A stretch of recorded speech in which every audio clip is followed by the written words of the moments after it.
This is Igbo Area TV. Hello. There are some facts about this Biafra agitation. Our mind has been averted to some issues which must pay attention to. Some people misunderstand Biafra and are working to force others to follow suit. Well, I have been a teacher of men and women since I turned 18. I have come into this refined and purpose-driven struggle with that baggage. It is my job to deliver lectures that will stem the angry tide of derailment premised on ignorance. Please pay attention to this documentary, or rather this video. Number 1. That Nnamdi Kanu attacked Jesus Christ and Christianity. First, we must understand that our leader, Nnamdi Kanu, is a human being with his own belief system and peculiar understanding. In one of my works, I called him the Superman, hoping the body of that piece would contextualize such attributes. It does not mean that our leader is infallible, since he is mortal like every one of us. Our dear leader is a Judaist, and you will agree with me that Judaism and Christianity are the same thing observed at different times. Yes, there are certain dissimilarities, the same way we have doctrinal chastism amongst diverse Christianity sects. I just want us to all note that there are a lot of Christians in the high command of the IPOB. I also want us to understand that no individual, no matter how highly placed, can legislate for us all. We must strive to differentiate between respect and power. We have one leader today, but he does not make laws. I have been with our leader several times. He never told me anything he wanted. He simply suggested and sought my own opinion. Who is that person that is attacking Christianity? Who are those burning Bibles? Mazi Nnamdi Kanu exercised his right of understanding and explanation at the studio back then. It was never an outright attack on any religion. Of course, even those of us that are Christians know that some things we see in the churches are not right. But we must be mad to attack our faith on such basis. Even the Holy Book said that many are called but few are chosen. Please, our leader is not to be blamed here. I know he has a lot of friends and followers that are Christians. I am his follower and I will live and die a Christian. Mazi Nnamdi Kanu did not even condemn my faith before me. Freedom of worship is our right as humans. Number 2, that we shall ban Islam in Biafra. This submission has become recurrent and must be dealt with. First and foremost, none of us has the power to legislate on such issues. A joint committee of coastal and hinterland Biafra will be formed and imbued with such power of decision. These are delicate issues that deserve serious deliberation via dialogue hinged on love and understanding. But let me ask you, which religion is devoid of certain ills? I am a Christian, but I will be a liar to claim that all is well with my faith. Islam, whether we like it or not, houses some good adherents. There are Muslims that frown at violent disposition of others.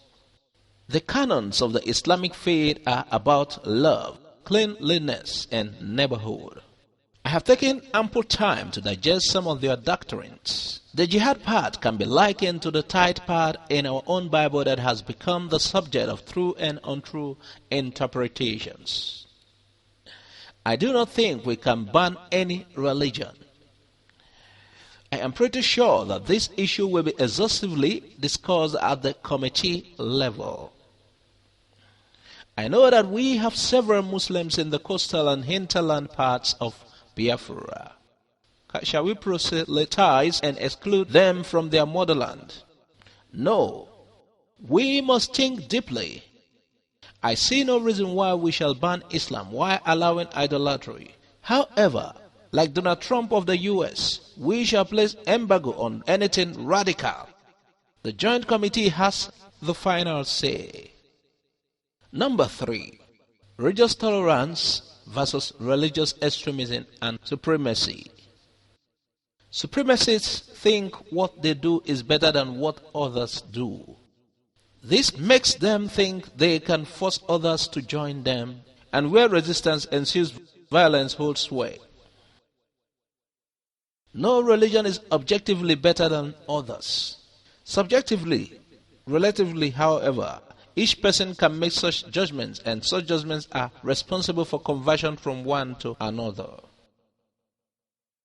It is therefore a personal opinion, not and never a general thing. Christianity has taken a lot of people, yet we must agree that some people still enjoy their religion. I believe that the Joint Committee will discuss this issue and reach a very good conclusion. Our leader, Mazi Nnamdi Kanu, told me himself that every tribe that constitutes Biafra will enjoy autonomy. Autonomy is never completely so if it does not include freedom of worship. I wonder where some of us get our nasty and destructive ideas from. Religious tolerance is a prerequisite for a functional and productive society. Number 4. Our struggle needs new projects and serious patronage. The IPOB administrators cannot do everything alone. I have seen comments that say, if this does not come from IPOB, then it is fake. I almost weep when I see such statements. We are all IPOB, indigenous people of Biafra. The acronym means we come from Biafra. When we take the oath of allegiance, we become active and recognized. It does not mean that others are not Biafrans. Anyway, what makes one an IPOB, an indigenous person of Biafra, is our consciousness of nationality. As long as we feel we have nationality ties with our brethren in the coastal and hinterland parts of Biafra, then we are Biafrans. Start doing something for Biafra. Just make sure you are not doing it the wrong way. Don't wait for IPOB admins. They cannot do it all.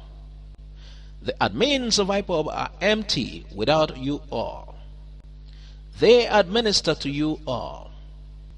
Support the struggle with your resources, ideas, finances, and prayers. Stop lazying around in the name of rules and regulations and command chain.